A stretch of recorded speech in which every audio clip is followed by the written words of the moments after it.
So Kenya is like a magical place, man. Everybody there is friendly. You're never gonna, more than likely, you're never gonna see a fight there. People don't have guns there. It's a very relaxed environment. It's not nowhere near as tense as it is in the States. It's affordable. There's a lot of stuff to do. If you drink, you're gonna do plenty of that there. So that everybody's. It's a very social place. Very social, and the women there are like very, very friendly. Like very, very friendly. Like, those are the friendliest women. I think they're friendlier than Brazilian women. Brazilian women are very friendly, Wow, but that's a Kenyan big women, statement. yeah, Kenya women just got them beat. And so I got to a point where I kept telling people on my channel, like, yo, this is the place you need to come to. This place, I'm done. If you, I done hundreds of videos about Kenya. Latin America is a white man's paradise, but for us, Africa is a black man's paradise. Some people like to say that Africans white worship, and I always say the ones that have no running water, they don't have electricity, they don't have a cell phone. Of course, they white worship. They're ignorant and illiterate. Why wouldn't they white worship?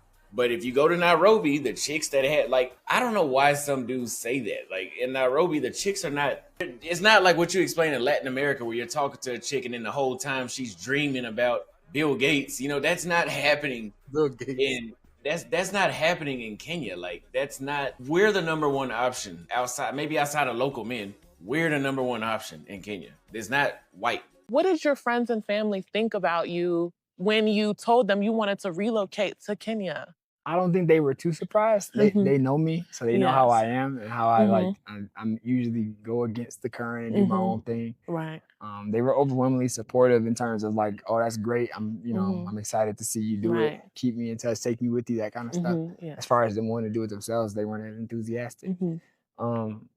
As far as me buying land and then them seeing it and then them seeing what I built on it, I got more excited. And I think, like I said, as I continue to like etch away at developing it, and it becomes more of a visual thing versus a faith thing. Right. A lot more people are gonna be interested in doing the same thing. My name is Antoine. We moved to Texas. We relocated to Kenya. We bring in 10 family members. We actually love the country. So we came here for opportunity.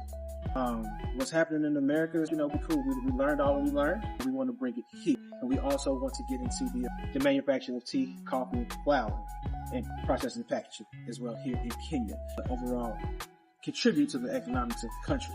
All right, for me personally, as a black man, I'm 41 years old. Here, I'm not a cook. I'm just a man. For me, psychologically, that's a lot of weight where I can focus on upward mobility. I am fully invested and ready to leave. If it was up to me, I would stay. I wouldn't go back. I need to do this the right way. Oh yeah, but definitely come to Kenya. Kenya, I'm telling you, as soon as you get there, you probably will never come back to America. I've heard that a lot. I don't know if you've seen those YouTube.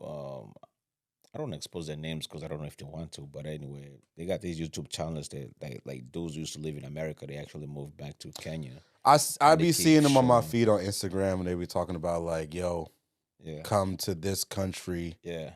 Everything costs so much less money. Yeah. The beautiful women out here are so friendly and everything's so nice. And I live in this fucking 2,000 square foot, 3-bedroom condo in the middle of downtown for $400 a month. I'm just like, all that. Always king, man. This shit custom though. You did what I'm saying, man. Real life. You can't go get this over there. No, you gotta come get this on the soil over on the land over there, man. Hey you all, welcome back. My name is Kola, and I've been seeing some really interesting news lately, and more Americans are actually moving to Kenya, and not just visiting. I'm talking about relocating, and they're now starting even businesses and even settling down and building a whole new life in Kenya. And at first I was like, wait, people are actually leaving America, where people go to chase dreams, and now they are coming to Africa, specifically Kenya, to live here. You know how we've always been told it's the other way around, but the more I look into it, the more it starts making sense, right? And a lot of them are saying life in the US has just become unbearable, and it's just too much. Like, everything is expensive now. Like, rent is too expensive. It's crazy. And healthcare, don't even get me started. Groceries, fuel. Basically, living in America is totally expensive. It's like you're working, just to survive and not even to live. And then there's insecurity, not even in the way we usually think about it here, but things like mass shootings, crimes in certain areas, even in churches, just that constant feeling of not being safe in public spaces. Some of them are literally saying they don't feel at peace anymore living in America. And so when they come to Kenya, it's like a complete shift. They're talking about slower pace of life. They're now able to think about themselves and put themselves first. They're now like, your money actually stretches and you're able to do a lot of things. Imagine running a business here in Kenya with way less pressure compared to back in the US. And I've seen a lot of them getting into things like Airbnb, cafes, online businesses, even farming. And like they're really tapping into opportunities here that maybe we sometimes overlook. But what's really interesting is how they talk about Kenyans. They're always like, people in Kenya are so warm and they're so welcoming. But before we dive in ahead, let's first watch how people are reacting to this, and then you're going to come back with a full commentary at the end of the video. And if you haven't yet subscribed to my YouTube channel, I'll gladly appreciate if you guys do so. So I was running away from the United States because of the social life aspect. Yes, there's a high cost of living. Yes, there's GMO foods. Yes, there's racism, which I didn't experience much of, but it definitely exists. Yes, it's a violent, tense place. And I think everything plays a factor into it. It's okay to be somewhere expensive, but whenever you feel like you can't even call somebody like, hey, let's go hang out at the bar for a minute, or like I do here, I do house parties all the time here, and I can have 15 people in my house in a matter of 2 hours because people value having a social life here versus in the States, everybody's busy, or they probably don't even know how to talk if you do invite them out anyway. Everybody's kind of awkward. So my social life aspect was lacking extremely when I was living in the United States. I'm Austin Holloman. I'm a former world traveler, or better known as a YouTuber. I've been to 5 continents around the world, 28 countries, and over 50 cities, I believe now. And I decided to relocate my life to Nairobi, Kenya, and start over fresh. Hello, I'm Austin Holloman. I have relocated from the United States to the wonderland, the blessed, very perfect, in my opinion, land of Nairobi, Kenya. And this is my apartment.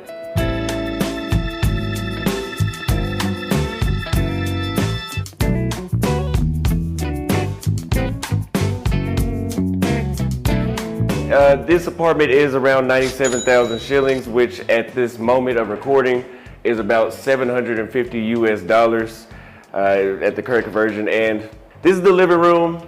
We're about to do some cooking, so this is the kitchen here. And I have a patio that has a view of the city. I can show you the view right here. This is in the neighborhood of Kileleshwa.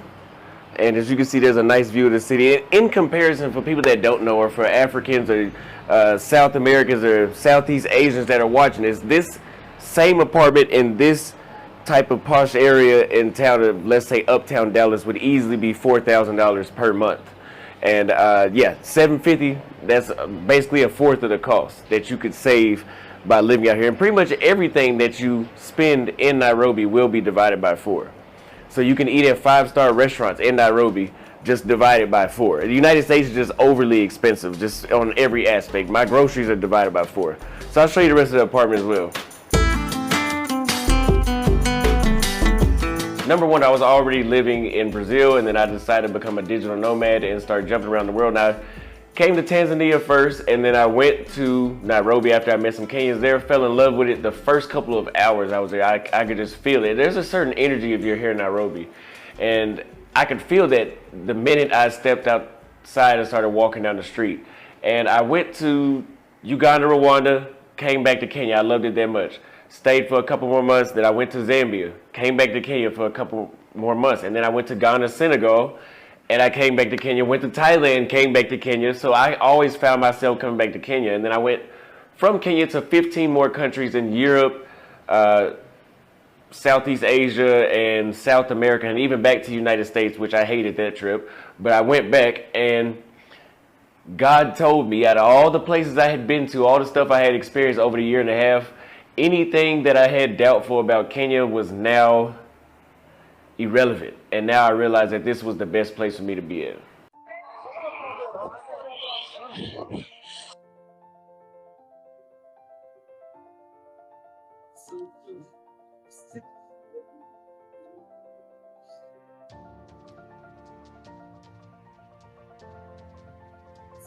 From what I heard it was a big influx of us going to Ghana. So in my mind, I was thinking, well, it's already saturated. So I said, well, okay, I'm gonna go to Nairobi and check that out.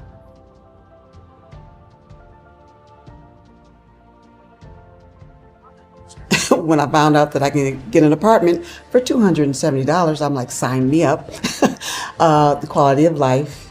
I heard that the Kenyans are welcoming. The weather. The average weather is what, 73, 75 degrees? And the language, I didn't have to learn a new language. And I heard they had good health care. So, yeah.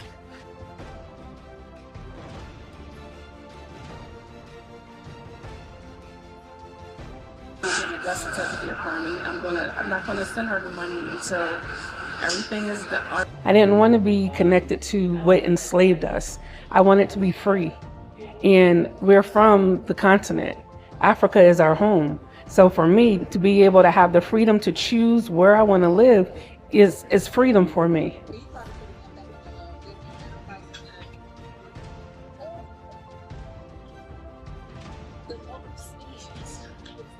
Social media has opened up a world of information to Americans. Now they understand they have options, and Africa may be an option.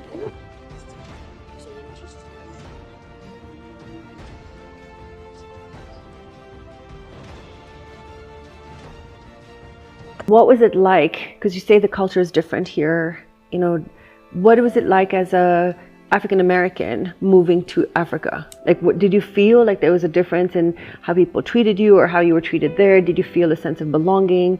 You know, was there any difference that you felt moving from one country? Yeah, I would say my first experience was with my ex-wife's family, and they really welcomed me in. You know, at first, so my kid's mom is Somali Kenyan. And I have an Arabic name, and I think, you know, and I can sort of, like, you know, possibly pass for Somali, but so I think there was a sort of identification with me as a person, and also, you know, I've traveled a good amount, so I'm not, you know, there are a lot of folks coming from the States who just haven't experienced the world. For various reasons, and but that wasn't me, and I had traveled already to Africa, I had lived in Brazil, and had certain experiences. So Kenya to me actually was a pretty easy place to transition to. I mean, in a lot of ways, there's a lot of kind of, you know, Western sort of development and comforts here. And so we could always get Wi-Fi, you know, the roads were relatively good, you know, so certain things, you know, kind of. And even if they weren't, I'm not someone who, you know, I would have made the move anyway, you know. Right. So my first sort of impressions were being welcomed in by this beautiful family. And those are connections that I still maintain until today. I'm in touch with my in-laws and have a very good relationship also with my kid's mom. So, yeah, so that was the first impressions. And then I think I found Kenya calm in a lot of ways, you know, let's say in comparison to my experiences in Ghana or West Africa or Brazil. So there's sort of a softness to the culture, I think, and the people, you know, they're not loud people typically by comparison to New York, for sure. And there's a gentleness. So I make the analogy that, like, I think East Africa in general is more aligned to the element of water, and like West Africa would be more fire. If you think of the music and the energy of some of the cities, if it's Lagos, if it's Accra. And so I really came to appreciate that as well. Like, I could, you know, my shoulders could start to soften, and I could sort of move around without, yes, you need to be aware in any city, and of course things go on, but honestly I've had very few major challenges or issues or confrontation. There's been a couple, of course, but nothing, you know, major here. And certainly not more than I experienced in New York or Oakland. Someone told me they had $10,000 to relocate to Kenya. So we broke it down line by line. Let's walk through it realistically. So flights are maybe around $1,500 considering the climate. And your ETA, which is your tourist visa into the country, would be about $30. Let's say you do find an apartment, a single 1-bedroom apartment or a studio, and it's about $750. So we're looking at about $3,000 because you have to put your deposit plus 3 months rent. Walk with me. Basic appliance like refrigerator, stove, and microwave. Mattress plus a topper because the mattresses here are firm. So you're going to want that topper. So that's going to run you about $300. Got groceries, maybe $80 for a single person. And that's if you're shopping at the supermarket. That's it. You have no couch, no furniture, no health insurance, no transportation, no immigration. You have only what we've already discussed. Are you still with me? Also, you don't even have an emergency buffer. At this point, we're around $1,400 after all of those expenses. Keep in mind, that's less than 30 days. You're only working with $1,400 USD. You have no emergency buffer. Where does that leave you? This is why we are going to be addressing this on the JBE Global webinar this March the 5th.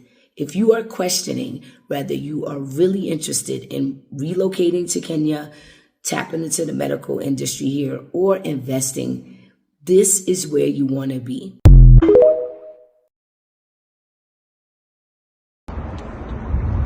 Hello, everyone. I'm here in Kenya, and I learned it's not what they show us on TV. I'm here with the help and the great support of Traverse Culture. They have really been a big help of time. They've really been help of making things easier, convenient, getting around, showing me different things and learning the culture and opening up my eyes to things that if I came on my own that I probably never would have seen or learned about. Kenya is an advance like America. I live in Houston. Nairobi is bigger than Houston, has the same technology. Cost of living is a lot cheaper. You can eat, drink, and everything for a lot cheaper. Just everything. The people are friendly. They speak. They're helpful. I think people should leave America, at least come over and see for yourself and see this is where you want to be. And if you're like me, you'll come over one time and then go back and say, I'm moving to Kenya. I'm moving to Nairobi. This is where I want to live. And for those who have a hard time worried about the language, they speak English. My name is Jay, the VCA. I live here in Nairobi and I live on $2,500 a month.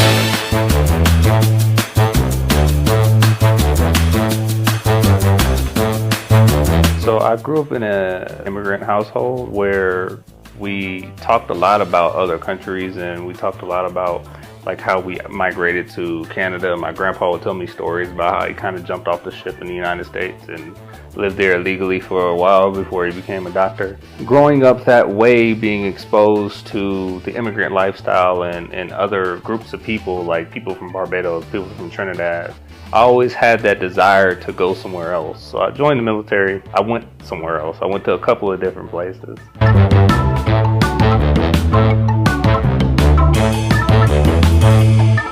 So I came over here to Kenya. The first time I came was in 2022 or so. As soon as I got off the plane, Karibu, Kenya, and I just kind of felt at home. I kind of felt welcomed, and I just fell in love with the culture, not only the culture, but like the food, the people, everything. That kind of drew me back to come back here. I started thinking about in my mind in 2022, how can I make it to where I could travel wherever I want, but specifically to Kenya. And that's what I started working on back in the States, and now I'm back here.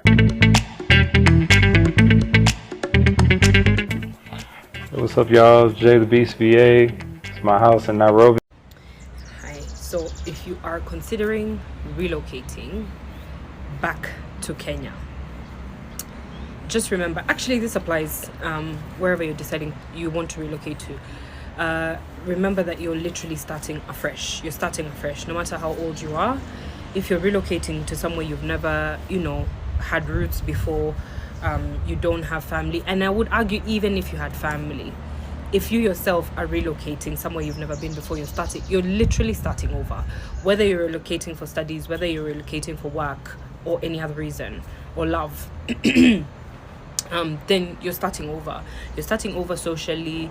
A lot of the times you'll find yourself starting over financially as well, because whatever you've saved will carry you through your transition period and a bit of maybe settling down. But unless this is planned way in advance, everything is literally starting afresh. The one thing that I did not take account of was what that would do to my mental health, especially moving back to Kenya. Moving back to Kenya resulted in a massive regression for me, because it was coupled with, like I said, I moved back in 2020, so it was coupled with COVID, joblessness for 2 years, and just, when you're just coasting through life, and I'm the type of person who really likes to engage my mind, and I wasn't doing that in a way that was satisfactory for me, or in a way that felt meaningful, and in a way that brought in money, let's be honest. So that was completely detrimental to my mental health. I didn't foresee that, so consider that if you want to relocate, you will be starting afresh, and that will do a number on your mental health. As long as you don't come here with that American arrogant bullshit, like, oh, in America we do this, in America we do that, with that type of shit, you'll get treated fantastically. As long as you come humbly and cool and don't carry that American arrogancy, Kenyans will treat you right. As I was saying, what's really interesting is how they talk about Kenyans. They always feel like people in Kenya are so warm and welcoming. And honestly, that part I agree with. Kenyans are generally very open and very hospitable. You land here, and within a week, you already feel like you are at home. And you truly belong with people who really love you back. But at the same time, it kind of makes you think, because while they are coming here for a better life, some Kenyans are still trying to live for that same America they are relocating from. And so it's like, are we undervaluing what we have? Like, we should really appreciate what we truly have and we have been given by God. Or is it just different struggles on both sides? And of course, not everything is perfect here either. There are still challenges Kenyans are going through that makes them feel like they'd rather chase that dream abroad. And what Kenyans are truly going through, they're going through job losses. There's no jobs in Kenya, and the economy has totally crashed. And the system, don't even get me started, but it's interesting how perceptive changes everything, how the Americans see Kenya and how Kenya sees America. But for them, Kenya feels like freedom. For some Kenyans, America feels like the opportunity and where they would be able to chase their dreams and make a living. So it's like everyone is searching for something better, just in different directions, right? But yeah, I won't lie. Seeing Americans choose Kenya like this, that's a shift. That means the energy here in Kenya is so admirable, and so many people are now relocating to really live in Kenya. Not only Americans, we have seen even the Chinese, even in Europe, you see, people are now admiring this life that is in Africa. And more so it clings to the peace that is in Africa. And mainly how just life is just slow, smooth, no pressure. See, but as long as you have the moolah, then it's so easy to live in Africa and just build a lifestyle here. But I want to hear from you, more so the Kenyans, how you feel about foreigners coming to live in Kenya. How do you think this affects you? More so in things like businesses and the economy. And do you think now that foreigners relocating to Kenya, then the economy shifts, and now things are expensive because You can go even to posh places. Like, you can't even afford things in the supermarket because now they know their target customers, and it's no longer the locals, you see. Now that's where it affects the normal Kenyans. And finally, credit goes to all the respective owners of the clips and content used in my video. Yeah, that's Imperceptive made today's work possible, guys. And if you loved today's video and you would want to see more of this, ensure to leave a like. Don't forget to hit that subscribe button and share this video widely. Remember, it helps the channel grow. And I'll see you in the next one.